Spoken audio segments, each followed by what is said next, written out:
Hello my dear students and all other viewers. Welcome to the second class of determinant. मेरे YouTube channel में आपका बहुत बहुत स्वागत है। ये डिटरमिनेंट की सेकेंड लेक्चर है। पहले लेक्चर में हमने डिटरमिनेंट के बारे में वाइडली बता दिया मैंने, डिटरमिनेंट क्या होते हैं। आपको एक बार रिमाइंड करा दूं कि डिटरमिनेंट जो है वो स्क्वायर मैट्रिक्स का ही होता है और ये जैसा कि हमने देखा लीनियर इक्वेशन के लिए काफ़ी हेल्पफुल है, ये बताया गया है। अभी हम इसमें आगे 4.6 जब आएगा तो उसमें हम सीखेंगे। मैंने पिछले लेक्चर में बताया आपको कि 2/2 का डिटरमिनेंट किस तरह से सॉल्व किया जाता है और 3/3 ऑर्डर के लिए किस तरह सॉल्व किया जाता है। 3/3 ऑर्डर को सॉल्व करना बहुत आसान होता है कई तरीके से, और भी मेथड्स हैं। मैंने जैसे पहले क्वेश्चन में बहुत डिटेल से समझाया, फिर सेकेंड में ब्रीफ बताया, और भी हम जल्दी कर सकते हैं। सेकेंड एक्सरसाइज सबसे इंपॉर्टेंट एक्सरसाइज समझी जाती है डिटरमिनेंट की सेकेंड एक्सरसाइज, क्योंकि यहाँ से क्वेश्चन पुटअप होते हैं, अच्छे ऑपरेशन इस्तेमाल होते हैं, अच्छे कॉन्सेप्ट की ज़रूरत है और अच्छी प्रैक्टिस की ज़रूरत है। You need a very good practice in this exercise, क्योंकि डिटरमिनेंट से आपको प्रूफ करने वाले क्वेश्चन सीखेंगे हम यहाँ। तो चलिए वीडियो शुरू करें।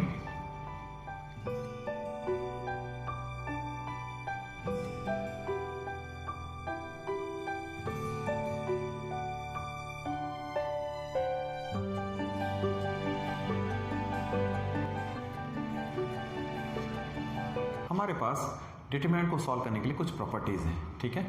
पहले उन प्रॉपर्टीज़ को हम समझ लें। पहले सबसे पहली प्रॉपर्टी है property 1।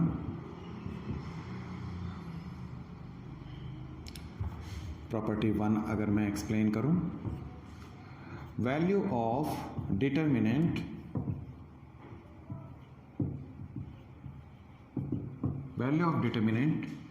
remain same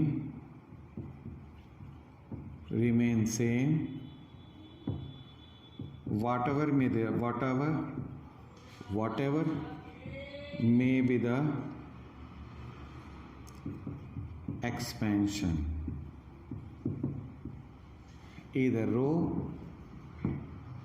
any row or column।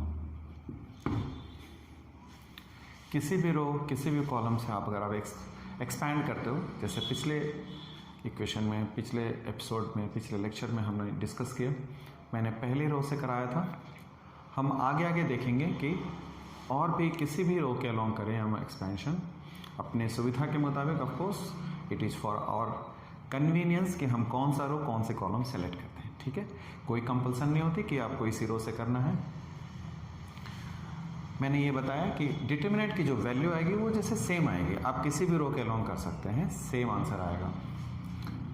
P2 second property, value of determinant remain same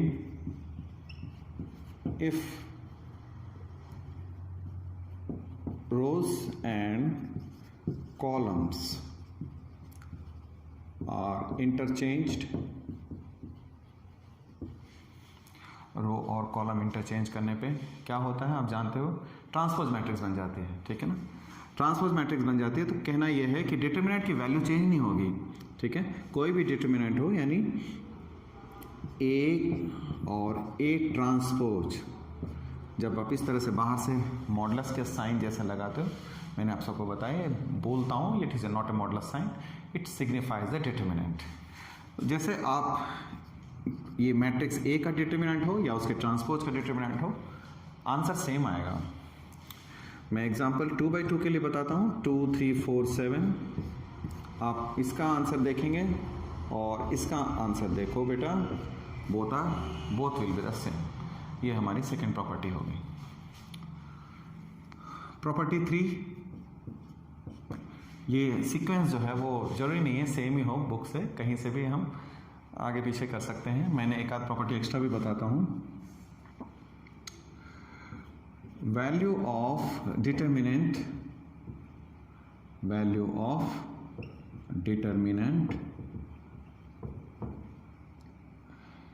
is 0 if value of determinant जो होगा वो 0 हो जाएगा इफ एनी टू रोज और कॉलम्स आर सेम। बिल्कुल सिंपल, 2 रो 2 कॉलम सेम हो तो आंसर 0 आएगा। एग्जाम्पल के तौर पे XYZ ABC XYZ अगर ऐसा हो तो मैं आपको बता दूं इसका आंसर 0 आएगा। Y? As R1 equals to R3, R1 और R3 दोनों सेम है, या और स्केलर मल्टीपल सेम या स्केलर मल्टीपल। स्केलर मल्टीपल का मतलब बताता हूं मैं। जैसे मान लीजिए 2 3 4 है, -1 0 3 4 6 और 8। आप इस चीज को नोटिस करें, स्केलर मल्टीपल, ठीक है। स्केलर मल्टीपल 2 3 4 आप देख रहे हो, अगर हम इसमें -2 से मल्टीप्लाई करें, आप नोटिस करो -2 से मल्टीप्लाई करने ये रो जनरेट हो गई ना, सेम रो आ गई। ऐसे केस को भी हम डिटरमिनेंट को 0 कहते हैं। आप इक्वल्स टू 0 कहना as R2 becomes, R2 is 2R1 -2R1। जब -2R1 है तो ये ऐसे पोजीशन में ये 0 हो जाएगा। ये थर्ड प्रॉपर्टी होगी, ठीक है। हम लोग इस समय सीख रहे हैं कि क्या प्रॉपर्टी है और इसके थ्रू हम लोग क्वेश्चंस को सॉल्व करना सीखेंगे।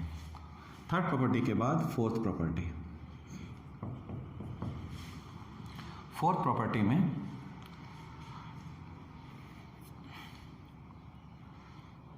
Value of 0, well fourth property में value of determinant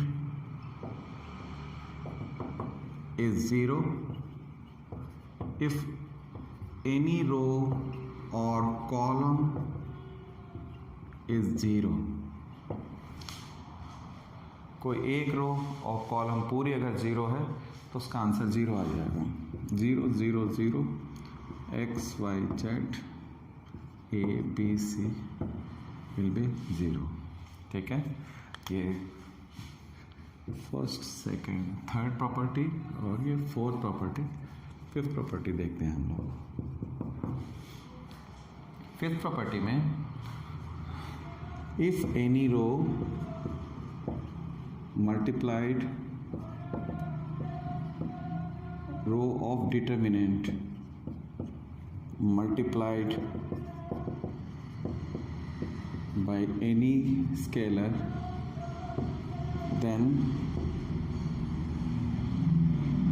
it is equal to multiplication of that scalar to determinant।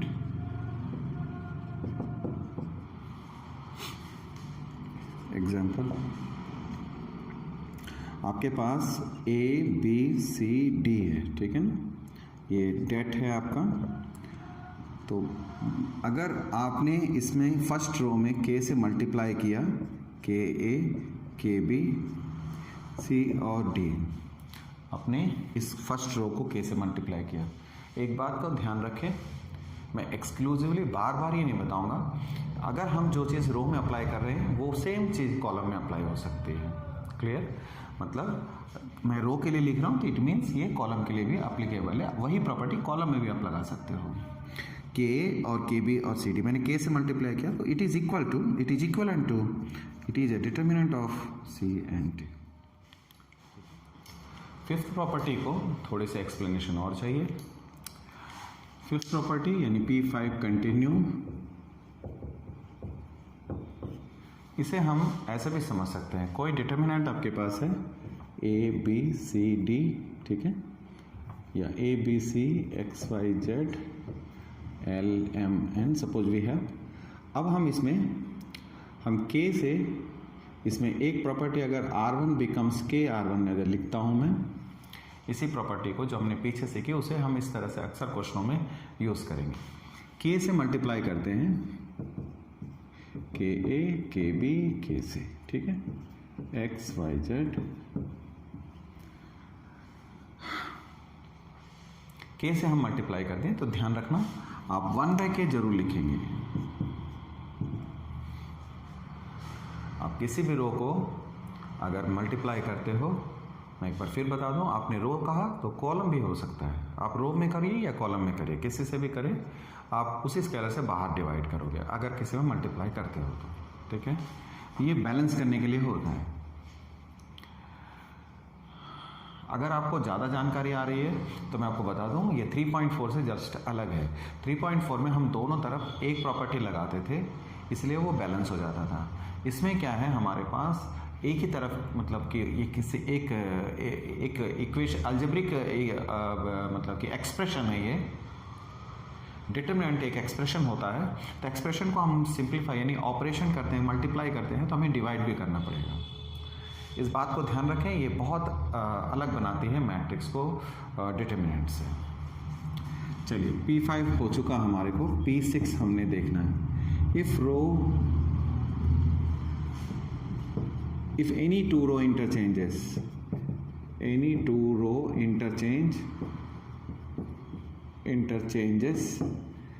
ठीक है, इंटरचेंज करता है, then sign of det changes. मतलब मैं आपको 2/2 में बता रहा हूँ ये सारी बातें। ए बी सी डी है, अगर आप सी डी ऊपर ले जाते हो और ए बी नीचे ले आते हो, क्या ऑपरेशन किया आपने बेटा, R1 और R2 इंटरचेंज कर लिया। देखिए आपने सिंबल क्या लगाई, R1 इंटरचेंजेस R2, ठीक है। कंजेस्टेड हो रहा है तो मैं आपको ऐसे बताता हूँ, R1 interchanges R2, C D ऊपर और ए बी सेकेंड रो में आगे, एक माइनस का चेंज आएगा। ध्यान दें इस बात को, एक माइनस का साइन चेंज होता है। अगर आप एक साथ दो ऑपरेशन करते हो, यानी फर्स्ट रो को सेकेंड रो से, फिर सेकेंड रो को थर्ड रो से करते हो, तो दो माइनस साइन आएंगे, यानी साइन एज इट इज रहेगा, फिर प्लस हो जाएगा। आपने एक बार दो रो ऑपरेशन किए, यानी फर्स्ट रो को सेकेंड रो से चेंज किया, ठीक है। फिर उसके बाद आपने सोचा कॉलम चेंज करें, कॉलम 1 और कॉलम 2 चेंज करते हो, या कॉलम 1 को कॉलम 3 से चेंज करते हो।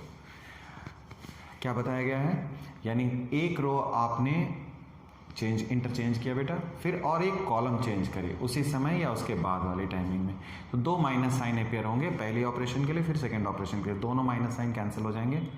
ऐसा कर सकते हैं, यानी आप एक साथ एक रो को और फिर एक कॉलम को इंटरचेंज कर सकते हो, या दो रो, इन दैट वे, ठीक है। वेल, ये प्रॉपर्टी 6 थी। प्रॉपर्टी 6 के बाद प्रॉपर्टी 7। प्रॉपर्टी 7 सिंपल है, मैं जैसा कि मैट्रिसेस में हम लोग इस्तेमाल किए हैं।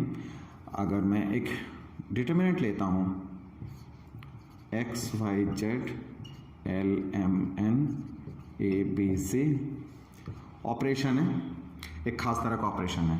ऑपरेशन कैसा, अगर मैं कहता हूँ R1 tend to R1 plus के R2, देखना R1 जो है R1 टेंड्स टू, ऐसा मेंशन करते हैं, यानी R1 चेंज हो रहा है, कैसे, R2 में हम K से मल्टीप्लाई करके हम उसे ऐड कर रहे हैं, R1 चेंज हो रहा है बेसिकली। तो R1x प्लस के एल और y प्लस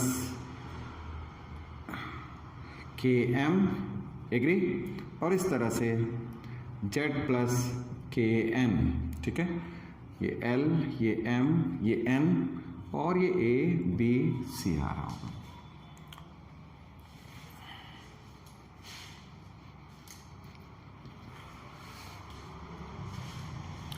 आपने देखा ये, यानी इस तरह का ऑपरेशन कर सकते हैं जो हम मैट्रिसेस 3.4 में हमने सीखा है।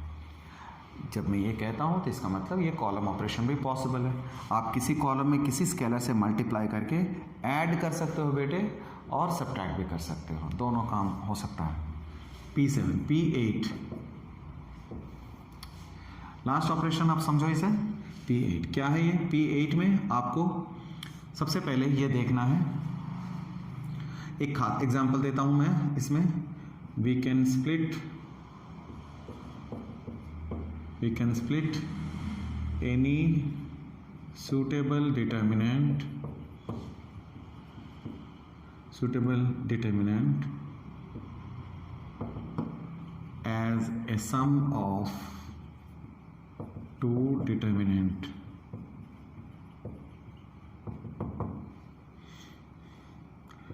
when any row by splitting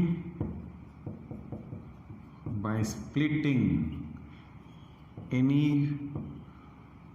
elements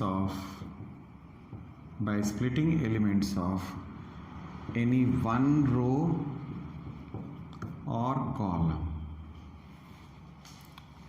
any one row और कॉलम।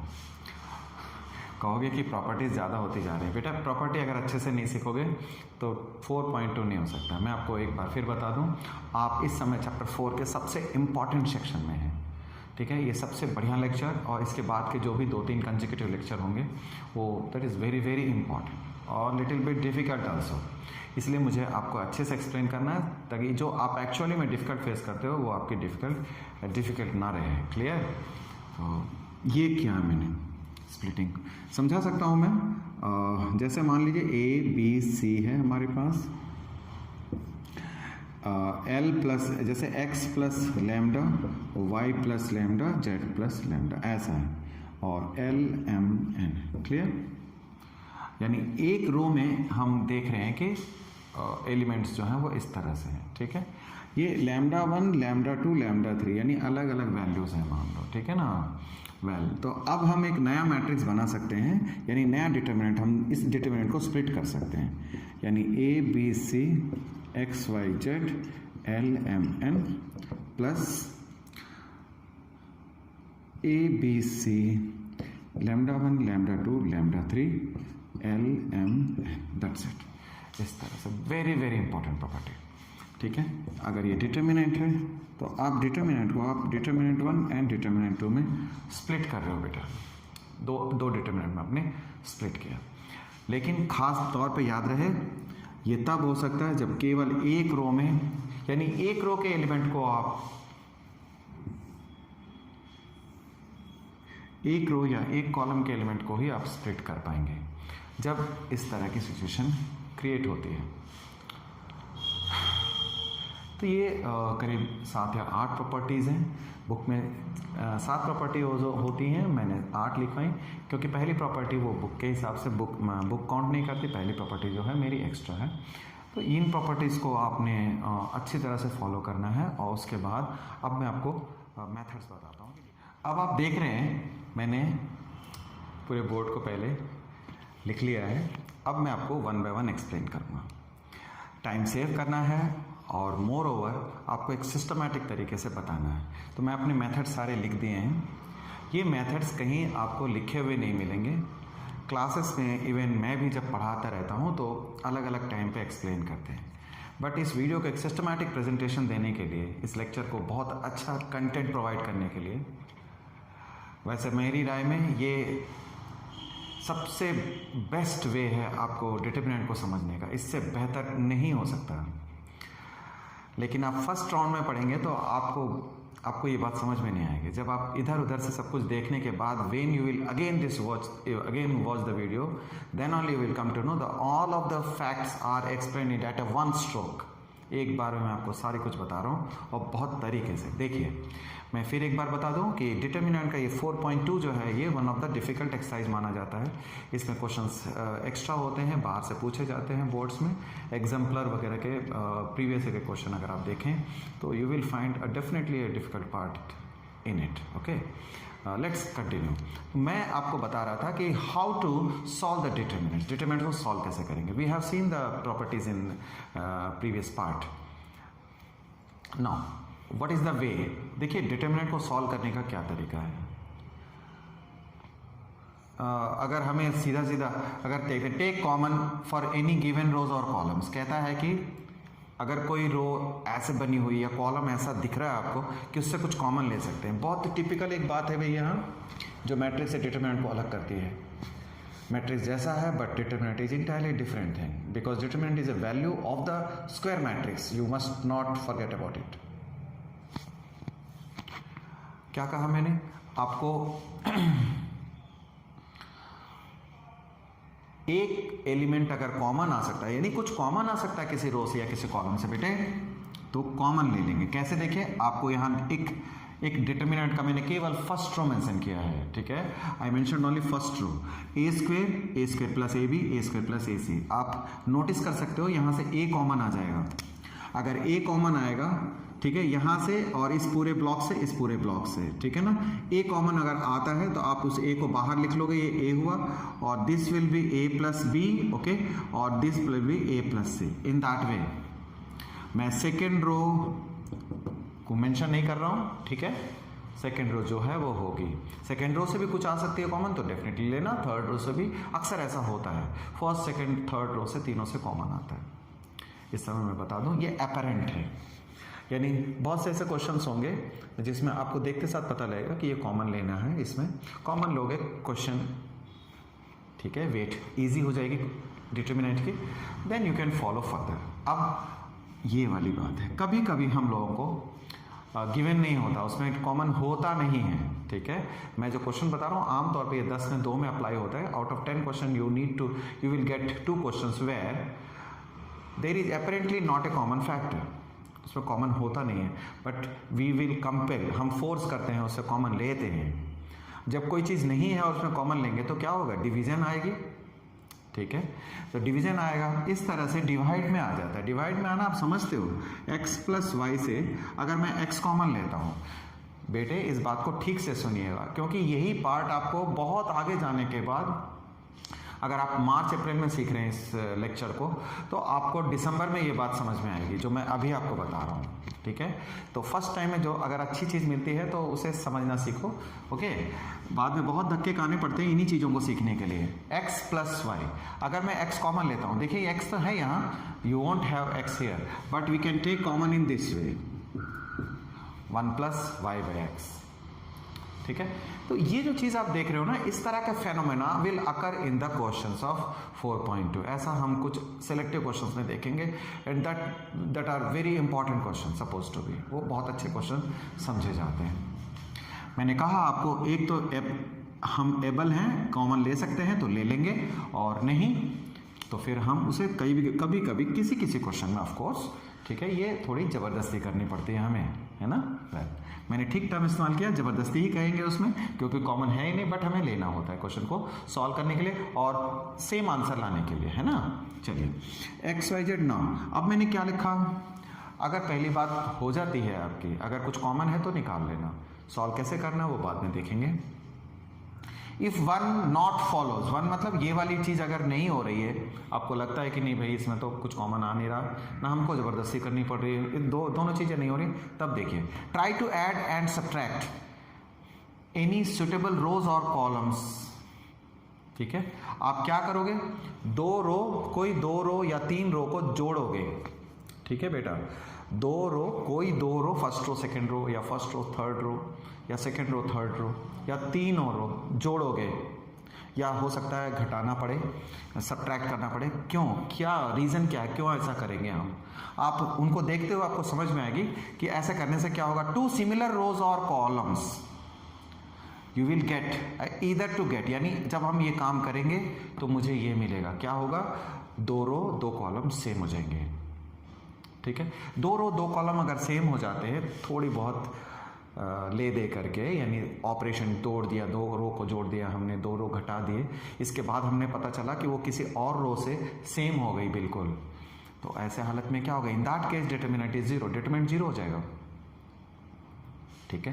डिटरमिनेंट 0 कैसे हो जाएगा? आप इस ऑपरेशन को देखो ये एग्जाम्पल मैंने रेडी कर रखा है, एक्स वाई जेड, और नीचे थर्ड रो में ए बी सी है, यहाँ एक्स प्लस ए और Y plus B and Z plus C, agree.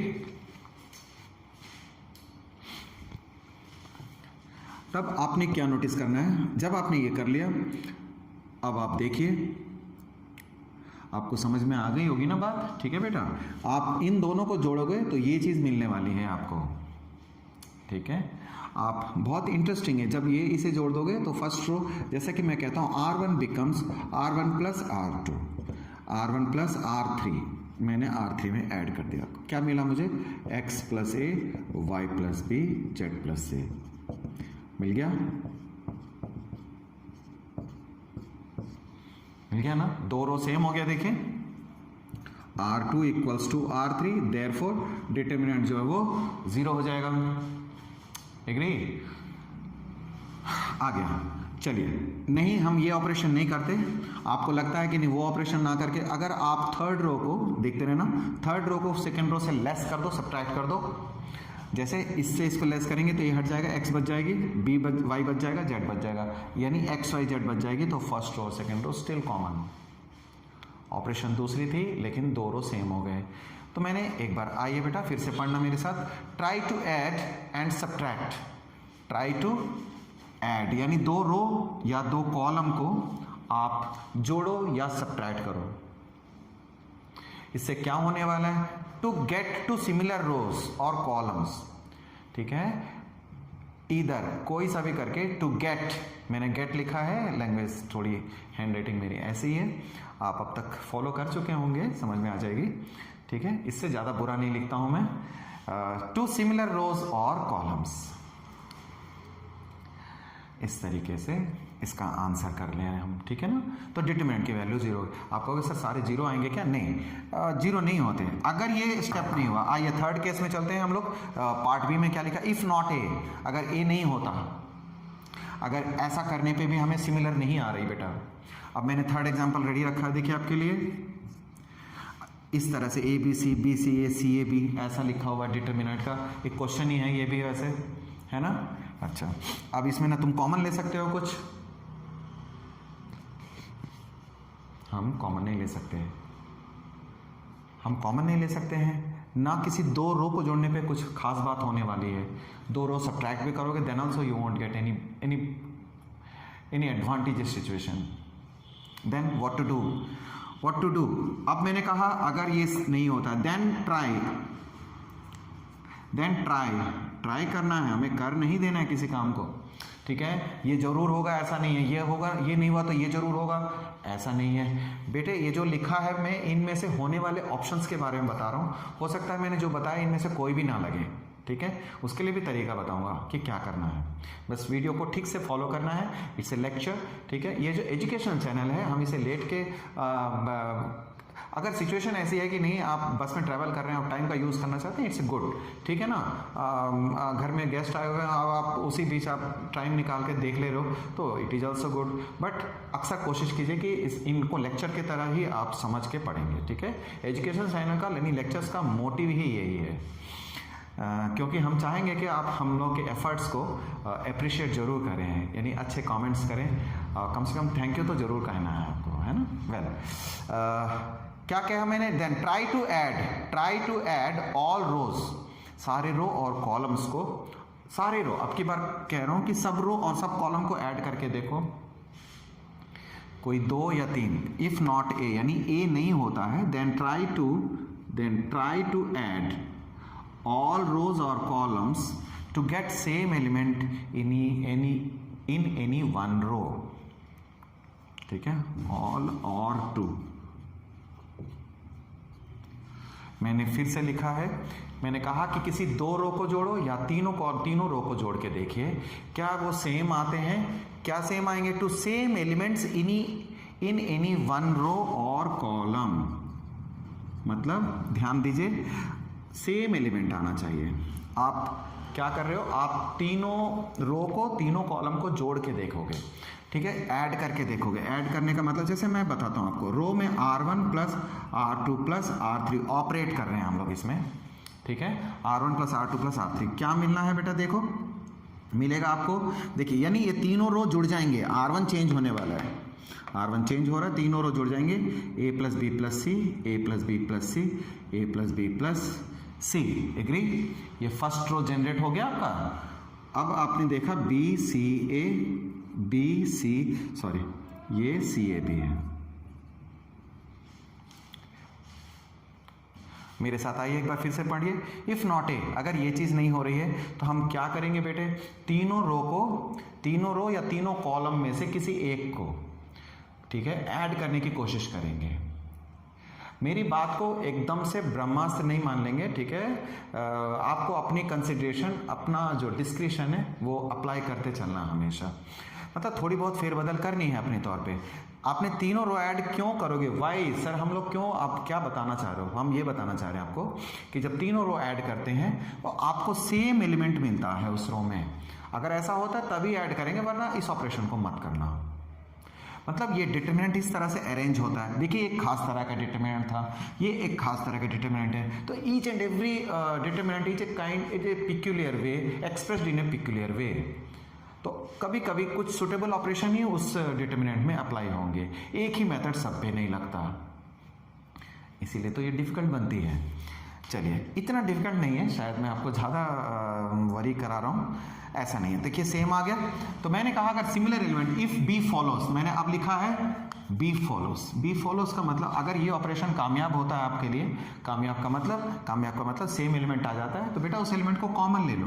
Then take the same element common, क्या लिखा मैंने, सेम एलिमेंट को कॉमन ले लेंगे। हम कर ही इसलिए रहे हैं कि सेम एलिमेंट आ जाए, और सेम एलिमेंट आ जाता है तो हम कॉमन ले लेंगे। कॉमन लेने का मतलब क्या हुआ, देखिए इसी जगह से मैं आपको यहीं से एक्सप्रेस करके दिखाऊंगा। आप a plus B plus C common ले लोगे डिटरमिनेंट से, ऐसा हम कर सकते हैं, मैंने आपको पीछे प्रॉपर्टीज में बताया। तो 1 1 1 आ जाएगा आपके पास, ठीक है, वो डिटरमिनेंट में 1 1 1 आ गया, और यहाँ बी सी ए है और ये ए सी ए बी। समझ में आई बेटे आपको? यानी एक रो में सेम एलिमेंट आ जाने से एडवांटेज क्या है, उसे हम बाहर कॉमन निकाल सकते हैं। बाहर जैसे कॉमन आ गया, ये 1 1 1 जनरेट हो गया, और 1 1 1 जनरेट हो गया। ये सबसे प्लीजेंट एस्पेक्ट है डिटरमिनेंट का, सबसे खुश करने वाली बात। क्यों? क्योंकि इसके बाद क्वेश्चन सॉल्व होना ही होना है।